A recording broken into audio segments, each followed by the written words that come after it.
기도하겠습니다. 하나님 감사합니다. 우리를 깨워주시고 첫 시간을 하나님 앞에 예배하며 하루를 출발하게 하신 것을 감사드립니다.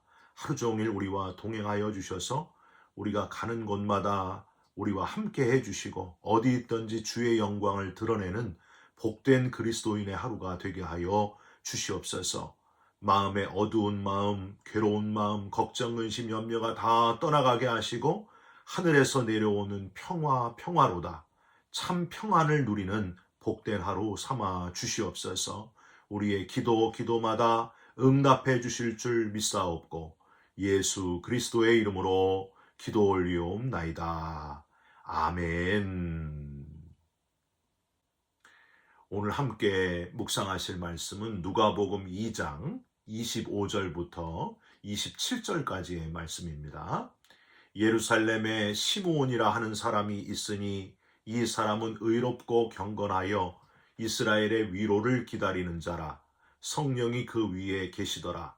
그가 주의 그리스도를 보기 전에는 죽지 아니하리라 하는 성령의 지시를 받았더니 성령의 감동으로 성전에 들어가매 마침 부모가 율법의 관례대로 행하고자 하여 그 아기 예수를 데리고 오는지라. 아멘.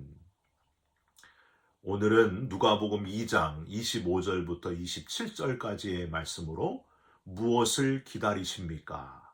무엇을 기다리십니까? 라는 제목의 말씀을 함께 나누고 기도하는 시간을 갖겠습니다. 여러분, 지금으로부터 363일 전, 거의 1년 전 2023년 12월 3일 주일에 제가 주일 낮예배 말씀을 전하면서 무슨 이야기로 설교를 시작했는지 여러분 알고 계십니까? 그때는요, 실내가 아니고 실외 학원 마당에서 말씀을 전했는데요. 소설 큰바위 얼굴 이야기로 말씀을 시작했습니다. 그때를 떠올리면서 똑같이 큰바위 얼굴 이야기로 오늘 말씀을 나눠보려고 합니다. 여러분 혹시 큰바위 얼굴이라는 소설을 알고 계십니까? 1년 전에도 그랬는데 제 얼굴을 보면서 큰바위 얼굴이네 이렇게 생각하시는 분들이 있는 것 같아요. 예, 제가 어릴 적 별명이 두 개가 있었는데요. 하나는 모여라 꿈동산. 어릴 때 TV에서 큰 인형 머리를 쓰고 이렇게 연기하는 그런 프로그램 이름이 모여라 꿈동산이어서 제 별명이 하나가 모여라 꿈동산이었고요. 또 하나는 큰바위 얼굴입니다. 두상이 커가지고 큰바위 얼굴이 또 별명이었어요. 19세기 중반에 미국의 나다니엘 호손이라고 하는 작가가 있었습니다. 나다니엘 호손은 아주 독실한 청교도 가정에서 태어나서 대표작으로 주홍글씨라고 하는 대표작이 있죠. 그 외에도 많은 교훈적 소설을 남겼는데 그 중에 유명한 단편 소설이 바로 큰바위 얼굴이란 제목의 소설입니다. 소설 속의 주인공은 어니스트라고 하는 사람인데 어니스트의 고향 마을 앞산에는요, 큰 사람 모양의 바위가 있었습니다. 아주 인자한 얼굴의 모양의 바위였는데요. 마을 사람들은 언젠가 이 큰 바위 얼굴을 닮은 사람이 실제로 나타날 것이다. 이 땅에 큰 소망과 위로를 줄 것이다 하고 기대하면서 큰 바위 얼굴 닮은 사람을 기다리게 됩니다. 어릴 때부터 이 이야기를 듣고 자란 어니스트는 한편으로는 그런 분을 꼭 만나보겠다 하는 기대 속에서 살았고요. 또 다른 한편으로는 나도 저 큰 바위 얼굴을 닮아서 많은 사람들에게 꿈과 희망을 주는 사람이 되어야 되겠다 하는 마음으로 진실하고 성실하게 열심히 삶을 살아가게 됩니다. 세월이 흘렀어요. 어니스트가 장성하게 되었는데 그 마을에는 큰 바위 얼굴을 닮았다는 사람들이 많이 나타나게 됩니다. 돈을 많이 벌어서 큰 부자가 된 사람도 나타났고요. 위대한 장군이 된 사람도 나타났고, 유명한 정치가나 학자가 된 사람, 소위 사회적으로 성공했다고 하는 사람들이 고향으로 돌아와서 큰 바위 얼굴처럼 환대를 받게 됩니다. 그런데 어니스트는 그들이 큰 바의 얼굴이 아니다 하는 것을 알게 되고 실망을 하게 되는 거죠. 그러는 동안 어니스트는 전도사님이 됐습니다. 그래서 어느 교회에서 설교를 하게 되는데, 이 설교를 들은 한 시인이 이 어니스트 전도사님을 보고 이분이야말로 진짜 큰 바의 얼굴이다 이렇게 소리치게 됩니다. 그러자 마을 사람들도 맞다 박수를 치면서 그렇구나 하면서 어니스트가 그토록 우리 마을에서 기다리던 큰 바의 얼굴이다 하는 걸 확신하면서 그의 삶과 말씀을 통해 큰 감동을 받게 됩니다. 그러나 정작 어니스트는 자기는 큰 바의 얼굴이 아니라고 하면서 계속 큰 바의 얼굴 같은 사람이 나타날 것이다, 곧 나타날 것이다 하면서 큰 바의 얼굴처럼 살기를 힘쓰고 열심히 살았다 하는 그런 소설입니다.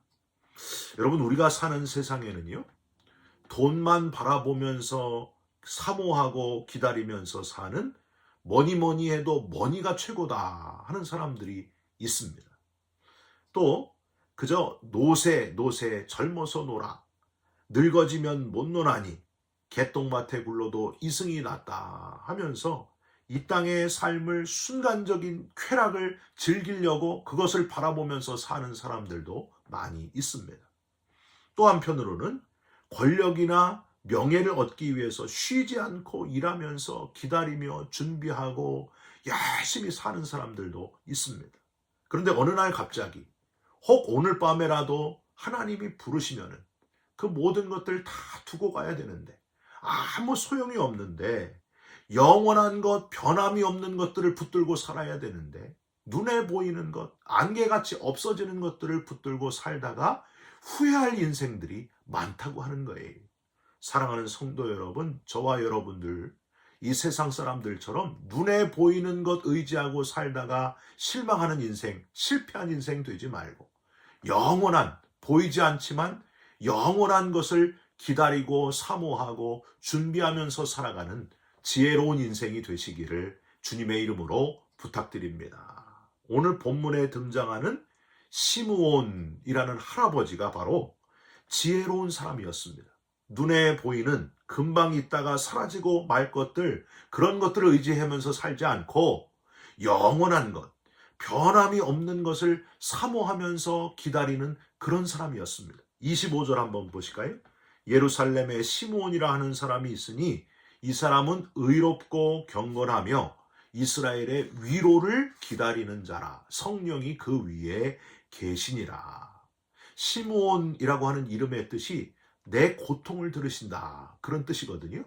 시므온은 인생을 살아오면서 이제 인생의 해가 질 무렵에 내 인생의 여러 고통들을 회상하면서 나의 고통을 들으시고 위로하실 분은, 내가 오랜 인생을 살아보니까 나를 위로하실 분은 오직 한 분, 하나님뿐이시다 하고 고백하게 됩니다.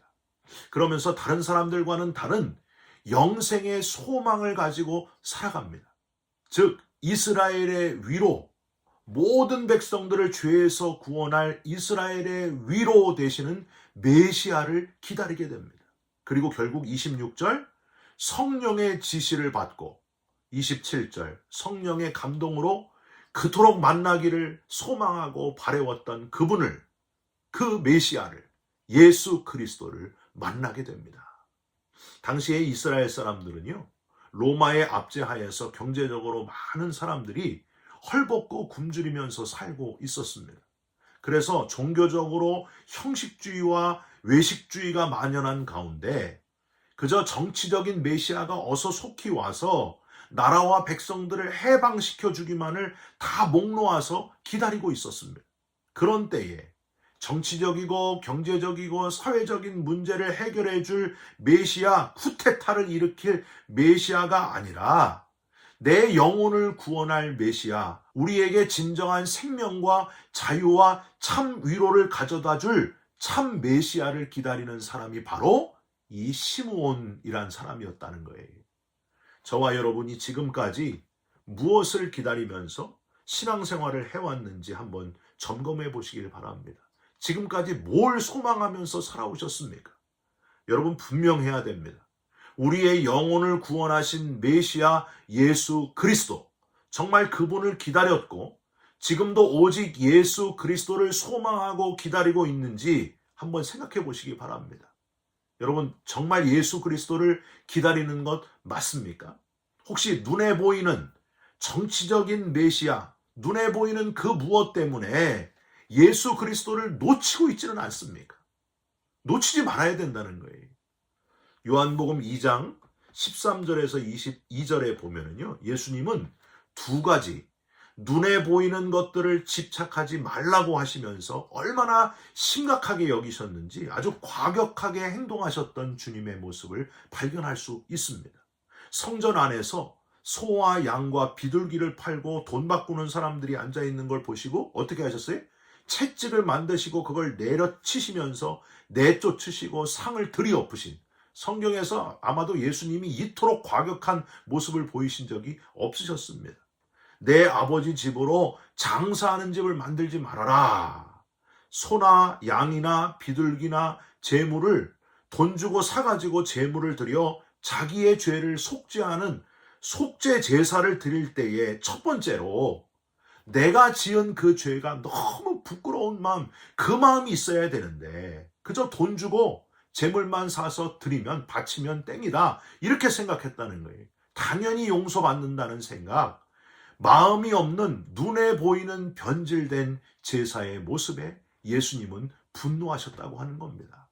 여러분, 우리들이 드리는 제사, 이 예배가 내가 죄인이고 죄에 대한 심각한 부끄러움과 철저한 회개의 마음이 있는 예배인지, 여러분 이걸 꼭 점검하시기를 주님의 이름으로 부탁드립니다. 그래야 주님이 받으시는 제사가 된다는 거예요. 여러분, 우리들이 드리는 제사, 이 예배에 내가 죄인이고 이 죄에 대한 철저한 부끄러움과 회개의 마음이 있는지, 그게 첫 번째인지를 점검하시기를 바랍니다. 그래야 하나님이 받으시는 제사, 하나님께 온전히 드리는 예배가 된다는 거예요. 또 하나, 너희가 이 성전을 헐라 내가 사흘 동안에 일으키리라, 그렇게 말씀하셨어요. 그랬더니 유대인들이 말합니다. 이 성전은 46년 동안의 지었건을 네가 3일 동안에 일으키겠느냐. 예수님은 눈에 보이는 46년 동안 지은 성전에 집착하지 말라고 하시는 거예요. 그게 아니라는 거예요. 예배의 주인이시고 성전의 주인이신 하나님께 집중되어서 말씀하시는 겁니다. 그 하나님이 우리를 구원하기 위해 보내신 독생자 예수, 내가 3일 만에 죽음을 이기고 부활한다, 그 표현을 하신 거예요. 예수님이 얼마나 답답하셨겠습니까?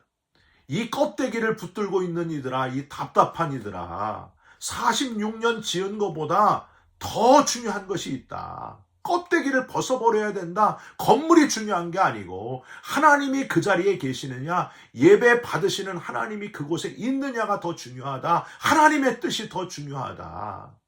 사랑하는 성도 여러분, 우리 LA 베이직 교회 안에는요, 교회를 40년, 50년, 60년 한 교회를 다니셨던 분들이 있어요. 연합감리교회 그 건물 안에서 오랫동안 교회 다녔잖아요. 그런데 여러분, 그걸 버리고 나오셨습니다. 왜 그러셨습니까? 눈에 보이는 것보다 더 중요한 게 있기 때문 아닙니까? 교회가 소와 양과 비둘기 팔고 돈 바꾸는 곳이 되는 것을 눈뜨고 볼 수 없으셨기 때문에 그걸 박차고 나오신 것 아닙니까? 46년, 거의 100년 된 눈에 보이는 히스토리 건물보다 히스 스토리가 더 중요하기 때문에, 그의 이야기가 더 중요하기 때문에, 주님이 주인공이시기 때문에, 예배 받으시는 분은 하나님 한 분이시기 때문에 우리가 하나님 바라보고 그걸 박차고 나온 것 아닙니까? 높은 산이 거친 들이 초막이나 궁궐이나 내 주 예수 모신 곳이 그 어디나 하늘나라. 내 주 예수 모신 곳이, 주 예수와 동행하는 그것이 바로 신앙생활의 중심이 되어야 되기 때문에, 내 주 예수 모신 곳이, 그곳이 교회이기 때문에 그 과감한 행동을 저와 여러분들이 했다고 하는 거예요. 사랑하는 성도 여러분, 하나님의 말씀대로 성경대로 살려고 중요한 결단을 하신 여러분들을 주님의 이름으로 축복하고 격려의 박수를 드리고 싶습니다. 사랑하는 성도 여러분, 하나님께서 우리들이 드리는 예배를 온전히 받으실 줄 믿습니다. 시므온은 기다림이 달랐기 때문에 태도가 달랐습니다. 다시 25절을 한번 보실까요? 예루살렘에 시므온이라 하는 사람이 있으니 이 사람은 의롭고 경건하며 이스라엘의 위로를 기다리는 자라. 여기서 의롭고 경건하여, 이게 디카이오스 카이 유라베스라고 발음을 하는데요. 이 디카이오스는 법정에서 사용하는 용어로 올바르다, 정의롭다, 그런 뜻을 가진 단어입니다. 여러분, 무엇이 옳은 걸까요? 올바른 것이 도대체 뭔가를 추구하면서 철학자 플라톤은 이 디카이오스를 균형과 조화다. 모든 것이 균형 잡히고 조화를 이루어야 올바른 것이다. 그렇게 여겼습니다. 아리스토텔레스는 마땅함이라고 했습니다. 올바른 것은 마땅한 것이다. 사람들이 다 인정하는 마땅함, 그게 바로 디카이오스다. 그렇게 얘기했습니다. 여러분, 사람들이 보기에 잘 조화와 균형을 맞추고 있는 것, 마땅한 것, 여러분, 그게 바로 올바른 걸까요? 그게 여러분 인본주의의 한계입니다.